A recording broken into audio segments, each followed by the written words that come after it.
আসসালামু আলাইকুম রহমতুল্লাহ। যারা বলে যে এখন বর্তমানে খারাপ আছে, পরে ভালো হয়ে যাবো, তারই উদ্দেশ্যে কিছু কথা বলার চেষ্টা করবো আমি ইনশাআল্লাহ। তো প্রথম বিষয়বস্তু হলো, মৃত্যু কখন আসবে আল্লাহ ছাড়া কেউ জানে না। হাদিস পাকের মধ্যে এসেছে দুই সময় বান্দার দোয়া কবুল করা হয় না, এক মৃত্যুর সময়, ও দুই কিয়ামতের আগে যখন পশ্চিম দিকে সূর্য উঠবে সেই সময়।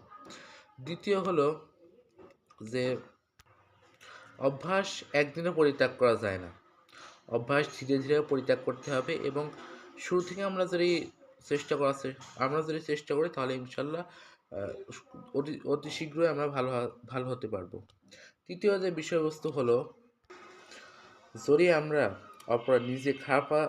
নিজে খারাপ হয় তাহলে অন্যকেও খারাপ হওয়ার সম্ভাবনা বেশি থাকে, এবং ওই অপরাধের কবলে নিজেকে হয়তো পড়তে হতে পারে। এজন্য আমার একটি থিওরি হলো, স্বপ্ন দেখা ভালো এবং স্বপ্ন বাস্তবায়ন করা উচিত, কিন্তু এমন স্বপ্ন নয় যেটা অনৈতিক ও অসম্ভব।